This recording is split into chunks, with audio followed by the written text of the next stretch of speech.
வானத்தை கிழித்துக் கொண்டு என் தலைக்கு மேலே வந்து அமர்ந்தது.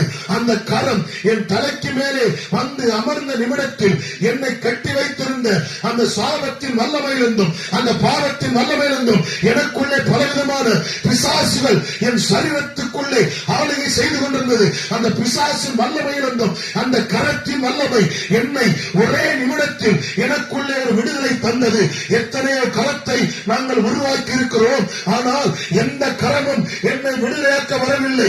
ஆனால் என்னை உண்டாக்கியவருடைய கரம், அதுதான் இயேசு கிறிஸ்துவின் கரம் அந்த இடத்தில் வெளிப்பட்டது. அந்த கரத்தை பார்த்தபோது, என் மேலே தொட்டபோது, இந்த உலகத்திலே ஒருவரும் நம்மை இந்த அளவுக்கு நேசிக்கவே முடியாது. ஏனென்றால் அவ்வளவு அன்பு நிறைந்த ஒரு கரம் என் மேலே தொட்ட நிமிடத்தில் என் மேலிருந்த எல்லா பாவத்திலிருந்தும் சாபத்திலிருந்தும் வியாதியிருந்தும் அந்த கரத்தின் வல்லமை எனக்கு ஒரு விடுதலை கொடுத்தது. இன்றைக்கு நான் உயிரோடு கூட நிற்கிறேன் என்றால் இந்த வாழ்வை கொடுத்தது இயேசு ஒருவர் தாங்க.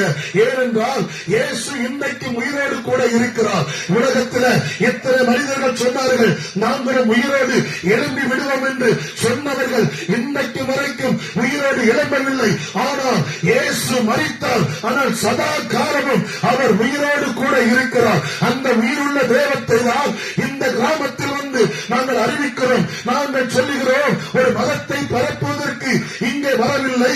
இயேசு எங்களை என் மதத்தை பரப்புங்கள் என்று சொல்லவில்லை.